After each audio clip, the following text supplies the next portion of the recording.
Good morning, students. Last class, we were discussing nuclear binding energy. To understand this, we taken one example, right? Last class, we calculated this R. So oxygen we taken. In the oxygen, number of protons are 8, and each proton mass is this. Multiplied, we got 8 protons mass. Next 8 neutrons, their mass. 8 electrons, their mass, and the total mass of the constituents. What are there in the atom? That we call it as means proton, neutron, electrons. We call it as a constituent. Now the measured value mass using mass spectrometer. The measured value of oxygen is 15.99053 U. Now this is the measured mass. This is mass of the constituent mass. Constituents, which is greater? Constituent mass is greater than measured mass, right? So the difference in constituent mass and measured mass, we call it as a mass defect. That we call it as, what is that? Mass defect. This we will write delta M. Okay, this is equal to difference in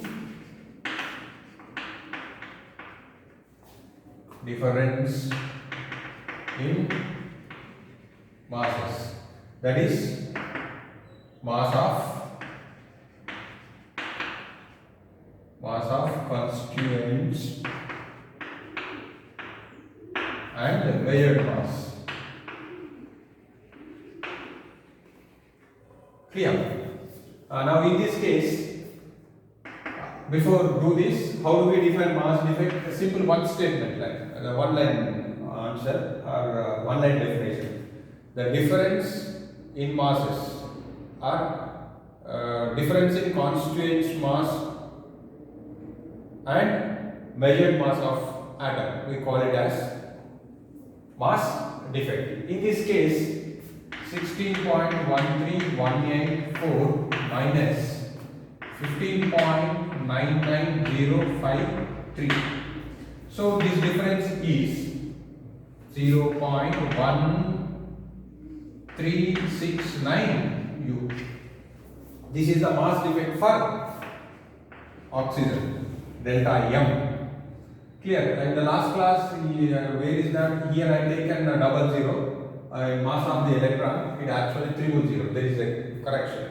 Okay. Now this is the mass defect. So using this, using Einstein equation, we can find the binding energy. That is E is equal to delta binding energy. How do we find binding energy? Binding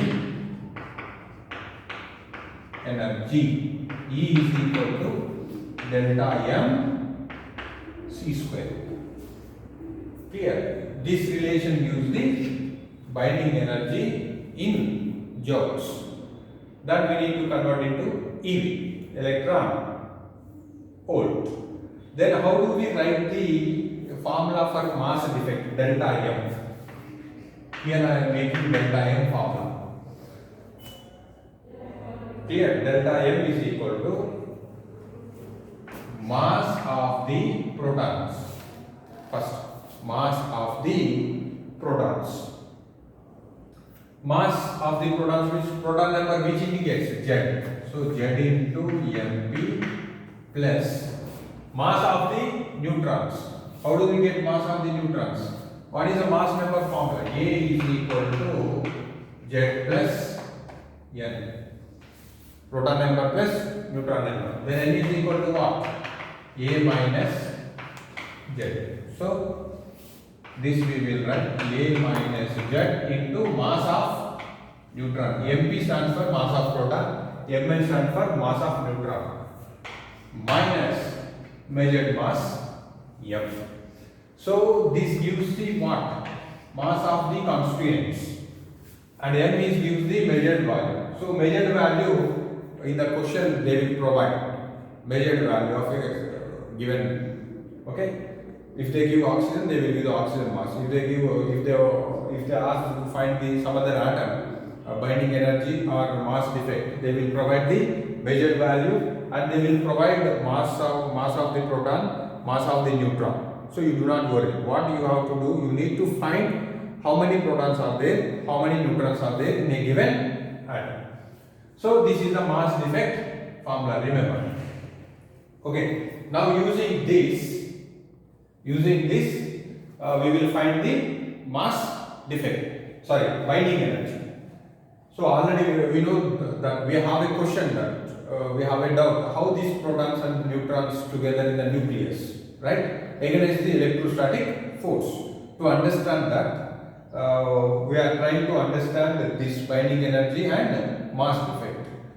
So I told you in the last class, I given that answer. What is that? Together. What are together? Protons and neutrons are together in the nucleus against the electrostatic repulsive force. Something is holding that all the nucleons. That's something. To understand that something, we are seeing these are all. Right? The next step, we are going to find the binding energy of the oxygen. So I am writing here mass defect of the oxygen delta M is equal to what? 0.1369 U. So next we will see the binding energy, how to calculate the binding energy. Yeah. So in the yesterday class, I asked you to substitute E is equal to delta M C square. That's gives the lengthy calculation. You leave with that portion. No need to calculate substituting this U and C square. Then we have a short method that I explained now. So we have a Einstein equation, mass energy equivalence relation, that is E is equal to M C square. So yesterday class I have given 1 gram of mass if destroyed, the amount of energy released. See, 2020 NEET question, they given the NEET paper, same question as is they given. They did not change the numericals also. Same question given in 2020 NEET. Which question? We have done in the last class. 1 gram of mass, if we dissipate, energy released. That yesterday we calculated as 9 into 10 power 13 joules. Same question given in the NEET. So these are every point and every example is important in given in the textbook. Now, so anyway, maybe we are trying to find now energy released in 1 U of mass. Suppose M, if we take it as a 1 U, 1 atomic mass unit, energy released, that we will calculate now. 1 U is equal to what is that? We calculated 1 U yesterday class, that is 1.66. That is 1.6605 into 10 power minus 27 kg. C value, velocity of light. I am taking accurate value, not rounding up value, 2.9979 into 10 power 8 meter per second. Okay, now we will try to find out energy. E is equal to, up to these values. Mass is 1.6605 into 10 power minus 27 C square. C square means 2.9979 into 10 power 8 whole square. Clear? So then E is equal to, this I will multiply, and see this calculation nobody asked in the examination. Understand? What I am doing is, we are trying to find out energy released in 1 U. Final answer we do remember. Okay? This 1 U energy we will use in other numericals. That's why I am giving the calculation. But this calculation nobody asked. Clear? So 1.6605 into 2.9979 into 2.9979 here is equal to, this is 14.92 into 10 power minus 27 into 10 power 16. E is equal to, this is joules. Clear? So convert into electron volt. What do we do? Divide with charge of electron. This is in joules. So now I am converting into electron volts.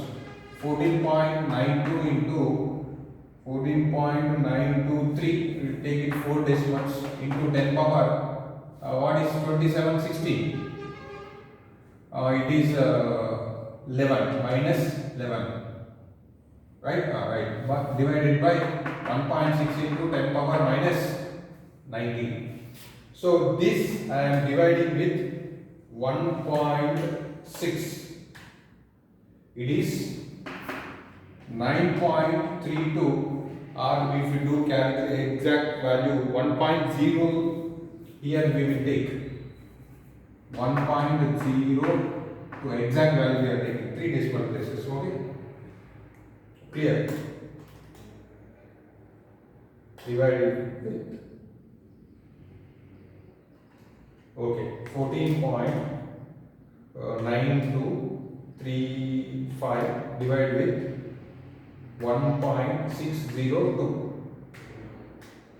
It is 93155 into, this is goes up, right? Minus 9 goes, minus 19 goes up, it plus 19, minus 11 plus 19, it is 8 plus 8. E. Okay, if you make it, if you remove the 2 decimals, this is 931.5 into 10 power 6 eV. 10 power 6 we will write mega. So 931.5 MeV. This is energy released in 1 U of mass. And now we have mass defect in oxygen is delta M is equal to 0.1369 U. Now the binding energy. Binding energy E is equal to delta M C square. But already we know the 1 U value. What is the 1 U value? 931.5 MeV. Sorry, 1 U energy. We have mentioned what is the mass? 0.136 U. So if you multiply with this E, then what is that? 0.1369 U is there, right? What is 1 U energy? That is 931.5 MeV. Then if you multiply with this 0.1369 into 931.5, this is equal to 127.52 MeV. Okay, this energy holds the nucleons together in the nucleus. Which atom? Oxygen. Right? So this is the final answer. This is also energy. This we will write Vp. Now I hope you understand how these nucleons are together in the nucleus. This is the reason. Always for any atom, constituent mass is more than the measured mass. There is a difference in mass. That difference in mass we call it as a mass defect. This mass, difference in mass converted to energy, that energy holds the nucleons together. So that energy we call it as a binding energy, or sometimes we call it as a binding energy. We define as the energy required to separate the nucleons. We call it as a binding energy. We can write anyway, but in our textbook they given energy required to separate the nucleons. We call it as binding energy. How the atom nucleus getting binding energy? This is the reason. Because of difference in mass, mass converted to energy. That energy holds the nucleons together. This is the story of binding energy. And you do remember 1 U is 931.5 MeV. Always we don't calculate this. In the numericals we will calculate mass defect, and mass defect value we multiply with 931, we will get binding energy. Right. Yeah, now we have seen binding energy. Okay, how to calculate binding energy and what is binding energy we have seen, right? So certain number of neutrons and protons are brought together to form a nucleus of certain charge and mass. Energy will be released. This energy we call it as, in this process, energy is called as binding energy, to get combine or to release. We will have a same amount of energy. That energy we call it as binding energy. If we separate the nucleus into nucleons, we would have to supply total energy equal to binding energy. So those particles. Next we have one more point is there. The useful measure of the binding energy in the constituents of the nucleus in the binding energy per nucleon, which is the ratio of binding energy of nucleus to the number of nucleons. So another one is binding energy per nucleon, EBN, binding energy per nucleon. This is EB by number of nucleons is what? A. A is nothing but number of protons plus number of neutrons.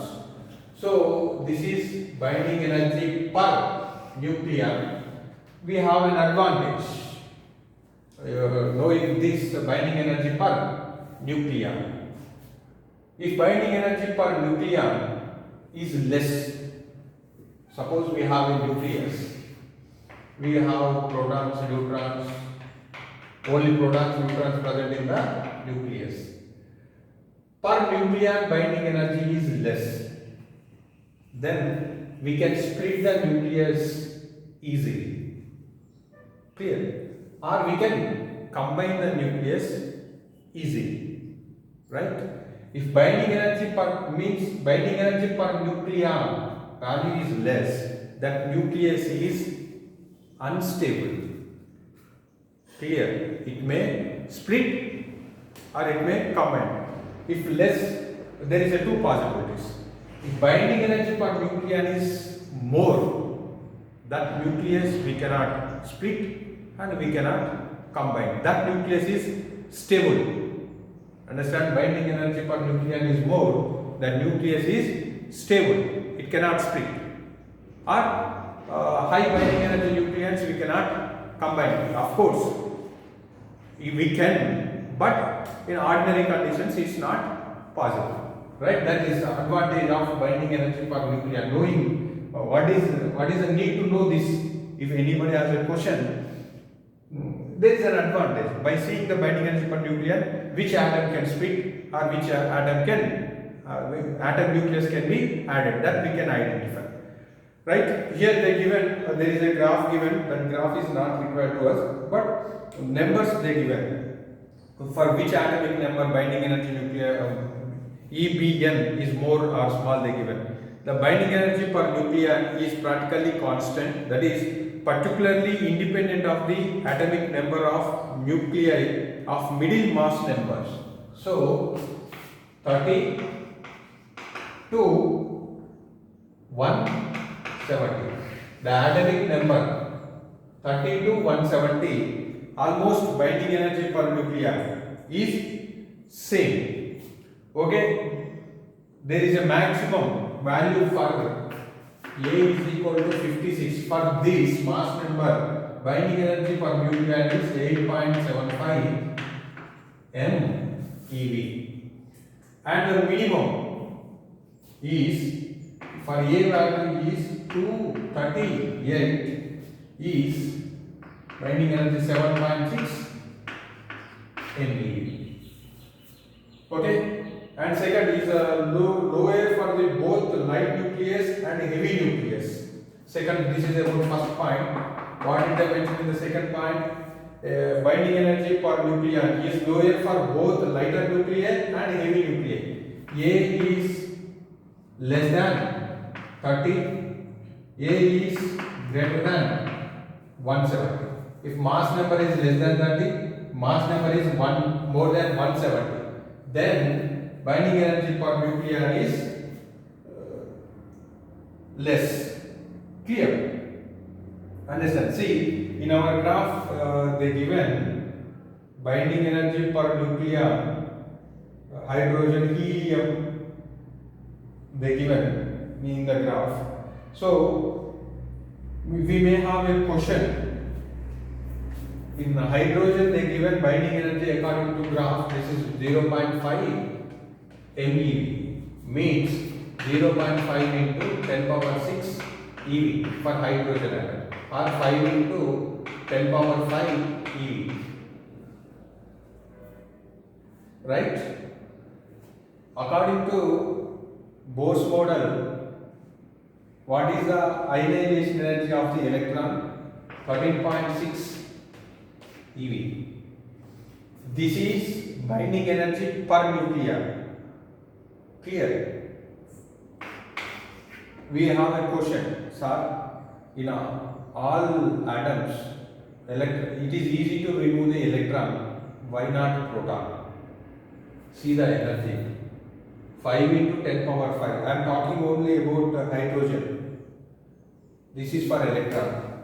Here 5 into 10 power 5 eV. Here there is no power. Which is greater? Proton. So making proton free is very difficult. Understand? If you take it helium they given binding energy per nucleon almost 6.5 into 10 power 6 eV per nucleon. In a helium, what is the mass number? 4. 2 protons, 2 neutrons. For each, it is 6.5. Clear? But what is the ionization energy for helium? Minus 13.6 into 4. We have a relation 13.6 Z square by N square. Ionization means N value 1. Into 4 means this is 4, 54.4 eV for 1 electron. Right? So which energy is smaller? Electron energy or proton energy? Electron energy is small. So making electron free is easy than nucleons. That's why proton never comes out of the. Of course, if you provide this energy, proton will become. But ordinary conditions it's not possible. That's why. So this is very important. Why electron is free? Why not proton and neutron? There is a reason why these are not free. This is one by one we will try to understand based on this binding energy per nucleon. Now based on these 2 points they concluded. First point, we can draw some conclusion from those 2 observations. What are 2 observations? This is. So 30 to 170 binding energy almost constant. When A is equal to 56, binding energy is maximum. When A is equal to 238, binding energy is 7.6 MeV. This first point. Second point, what did they mention? Less than 30 number. What is less than 30 number? 30 mass number is less than 30, mass number is greater than 170. Less than, both binding energy per nucleon is less. Based on these 2 points. The force in a first point, the force is attractive and sufficiently strong to produce a binding energy for few MeV per nucleon. Okay, forces are strong based on the binding energy per nucleon. To split these nucleons, we have a more energy. What does it mean? There will be a strong force between nucleons. So they named as these forces nuclear forces. So how do they present these nucleons? Very close. Very close means short range. The distance between them is very small. So nuclear forces are short range forces. Understand? Why these forces are very strong? Their binding energy per nucleon is more. More means the interaction between the nucleons is very strong. So some strong force is holding. That forces they call it as nuclear forces. You already studied what is that? Forces in the nature. Gravitational force, electrostatic force and strong nuclear force. You studied, right or not? Studied in the first PU, right? So these are the nuclear forces. They are very strong. Clear? Next again the same point they mentioned. What is the mentioned second point? The constant constancy of the binding energy between 30 and 170 is a consequence of the fact nuclear forces is short range. Consider particular nucleon inside sufficiently large nucleon. So these are all not required. Second point. Next, third point. A heavy nucleus A is equal to 240 has a lower binding energy per nucleon compared to that of the nucleus A is equal to 120. Then what happened? When more than 170 binding energy per nucleon is less, then what happened? We can split the nucleons easily. Clear? So next, consider two very light nuclei. Then binding energy per nucleon is easy. Then we can combine. So these are the 3 points. Third point is what? A very heavy nucleus, binding energy per nucleon less. Heavy nucleus can be split into light nuclei until they get more binding energy per nucleon. When it is heavy, it will be split until they get more binding energy per nucleon. When the nucleon mass number is more, nucleons more in the nucleus, their binding energy per nucleon is less. That nucleus is unstable. Then it will be split. It will be split. Then nucleons decreases. Once big nucleus split into small nucleus, nucleons decreases. Nucleons decreases. Binding energy per nucleon increases. Then it becomes stable. So this process we call it as a fission process. Splitting we call it as a fission. Fission. Now come to the fourth point. Lighter nuclei. Lighter nuclei means again binding energy per nucleon is less. Then what happened? These lighter nuclei is combined until they get binding energy per nucleon maximum. Clear? Then this process we call it as a fusion. Fusion. Fusion means combination. Fission. Fusion means splitting. Reason is same for both. What is the reason? Binding energy per nucleon is less. Next, come to the nuclear forces. We have 3 points about nuclear forces. Already I mentioned.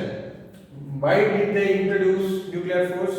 Because their binding energy per nucleon is strong in this range, right? And these nuclear forces, very interesting. Nuclear forces are charge independent. No matter that the nucleon is proton or neutron. It's completely depend on the distance between the nucleons. So nuclear forces are short range forces, they are strong forces, and they are charge independent. It do not depend on the charge. Nuclear force exists between proton, neutron, and neutron. How it is depend? It's depend on the distance between the nucleons. So see, when proton are together, at certain distance, electrostatic force will act. Understand? See, they given a potential energy graph. They given a R0 value. This is R0 is the range between the nucleons. If the separation between the two nucleons, let us say proton, if you take it, the separation is R. If R is less than R0, in that case, electrostatic force dominates. Understand? Because positive. Then electrostatic force is dominates. If R is greater than R0, then nuclear forces comes into play. Understand? So it's only depend on the distance, not depend on the charge. Okay, sir, how it is acting, why it is acting? There will be interaction between the particles. There is an exchange of the elementary particles that you will study in higher classes. Understand how this neutron-proton interaction is possible, how neutron-neutron interaction is possible. Then it's possible by exchanging the elementary particles. That you will see in higher classes. But second PU level, you just confine to there is a forces in the nucleus that we call it as a nuclear forces. Only we confine to nuclear forces. They are strong, they are charge independent and short range forces. They mentioned nuclear forces are strong than Coulomb forces acting between the charges. Okay. So nuclear binding forces as dominate over the Coulomb repulsive forces. Next, second point, the nuclear forces between the nucleons falls rapidly to zero and the distance is more than the few femtometers. This leads to the saturation of forces. We do expect one more question. What is saturation forces? In that case, you need to write this statement. The nuclear force between two nucleons falls rapidly to zero as the distance is more than the few femtometers. Okay, this leads to saturation of forces. Okay, next we have a graph given based on the distance r. That's not required. You just remember r0 is the, what is that? R0 is a distance between the minimum distance between the two nucleus. The potential energy is the minimum at a distance r0. About this r0 is equal to, they given as 0.8 fm Fermi. Okay, based on that distance, if it is at this, nuclear forces is dominates. If less than this distance, electrostatic forces dominates. Okay, once electrostatic force dominates, then what happens? Nucleus can split. It's depend on how many nucleons present in the nucleus. See, very simple. We have a heavy nucleus. There are many nucleons. Take classroom. The strength is 60, capacity is 60. If I allow 70, then what happens? Separation between the students is increases or decreases? Decreases. Am I correct or not? Once distance changes, which force dominates? That we will come to know. As more nucleons, this distance decreases, then electrostatic force dominates. Understand? Then that's why they brought the graph between A and binding energy per nucleon. They given this number. In this number only, binding energy per nucleon is strong. So heavy nucleus means more nucleons. More nucleons means less binding energy. So it splits. It's all linking one to one, right? So third point is the nuclear forces between neutron, proton, and proton is approximately the same. Okay, it is charge independent. So when they ask, write the properties of nuclear forces, what do you write? You write 3 points. One is nuclear forces are strong and short range forces. First point.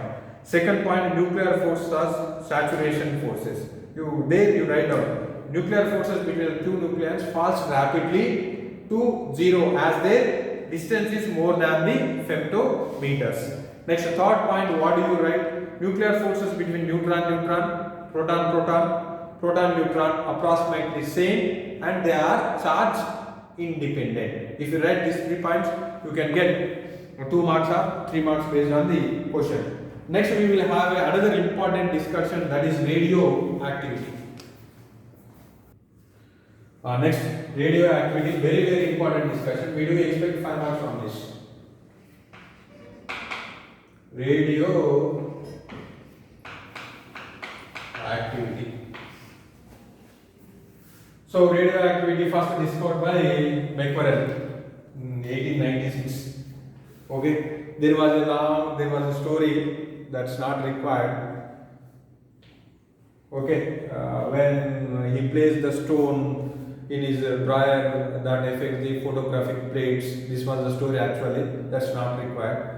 So the story they don't ask in PU exam and competitive exam. You can read and you can try to understand. So what in this heavy nucleus, already we have seen in the last discussion, heavy nucleus splits. In this process, energy releases. Not only energy, they release 3 rays: alpha, beta, gamma. We call it as a alpha decay, beta decay, and gamma decay. Clear? So what is alpha, what is beta, what is gamma? We will have a separate discussion. But in the splitting process, we do expect 3 particles: alpha, beta, gamma. So the splitting of this we call it as the phenomenon. What do you say? Radioactive decay. Clear? In the radioactivity, we call it as radioactive decay. Means unstable nucleus undergoes decay, means splits until it's get stable. This process we call it as radioactive decay. In this process, they emit alpha, beta, and gamma. So we will see the law of radioactive decay. 5 marks question. Law of radioactive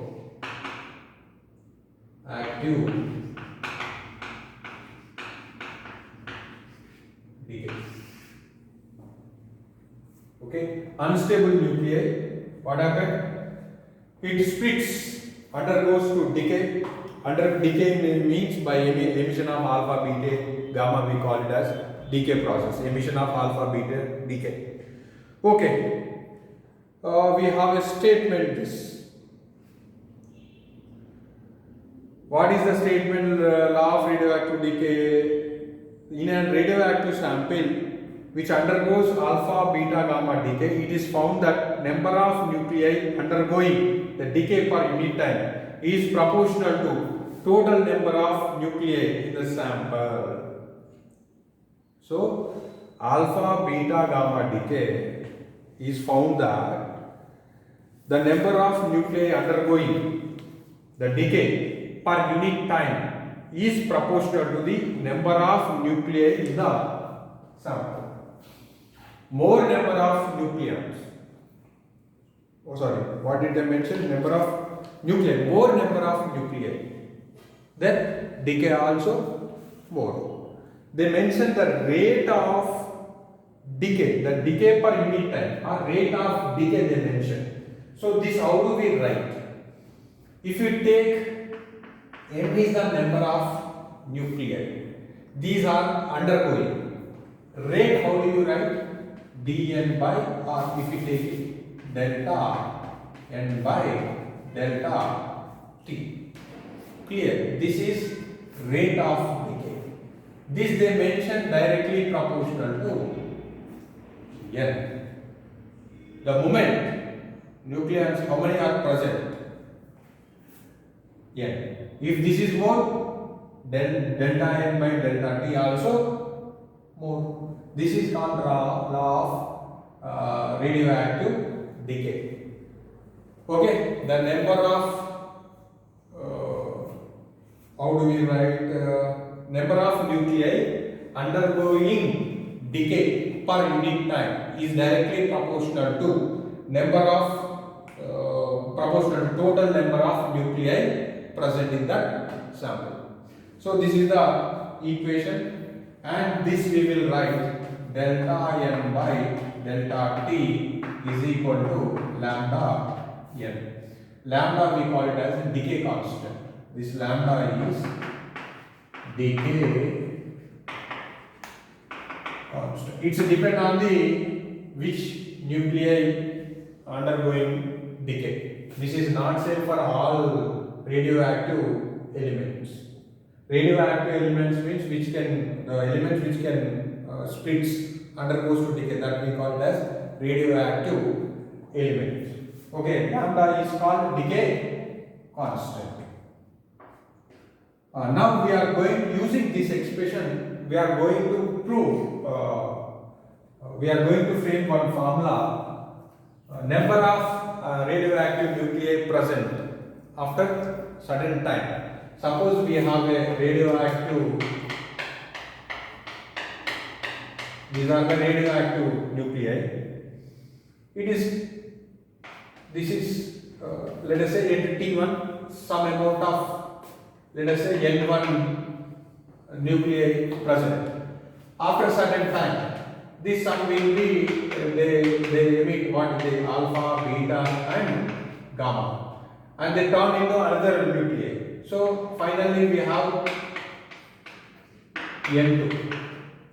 So after T2 time, how many nuclei present after T2 time? That expression we are going to find now using this statement. This is also very simple. It is not a big derivation. It's a very simple mathematical equation.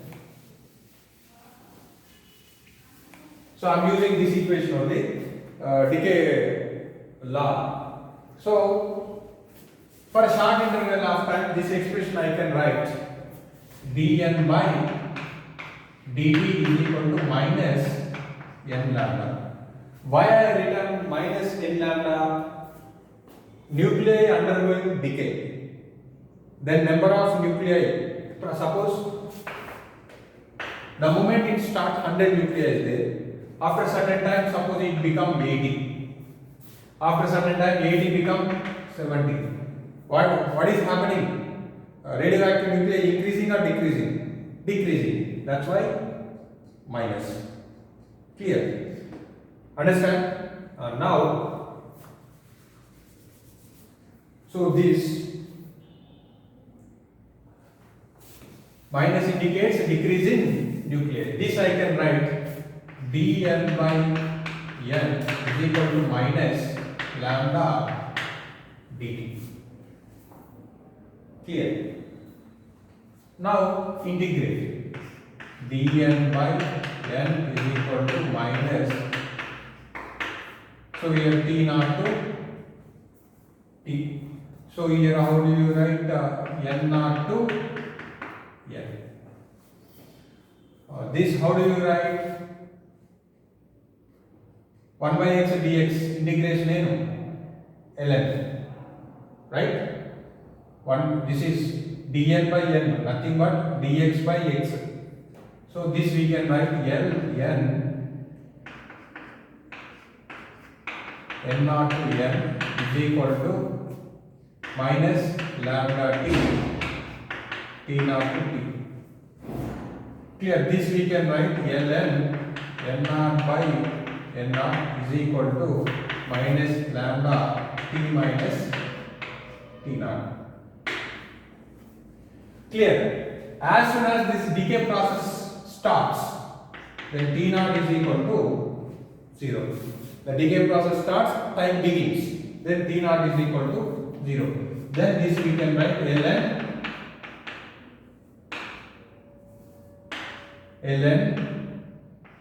n by n naught is equal to minus lambda t. Remove the ln, then what do you get? N by n naught is equal to e power minus lambda t. N is equal to n naught e power minus lambda t, where n naught number of nuclei present after t. N naught, the moment radioactive decay process starts, number of nuclei present just before starts the decay process. This is initial number of nuclei. Initial number of nuclei. This is number after time, number of nuclei present after time t. This one. So this we do expect for 5 marks. Define the law of radioactive decay and arrive the expression. How do you define? The number of the number of nuclei undergoing decay per unit time is directly proportional to number of nuclei present in that sample. Now next consider dn by dt decays these are dn by dt is the number of nucleons decay per unit time. Then that is directly proportional to that you can write, or you can write the statement like this: dn by dt directly proportional to n. After that you can proceed this. Lambda decay constant, again all these things up to here write down. Here what do you write? Initial. Then the moment decay process starts, then t is equal to 0, substituted, and we got n is equal to n naught e power minus lambda t. Clear? So if you derive this, you will get 5 marks. Next we will see another topic. Next another discussion is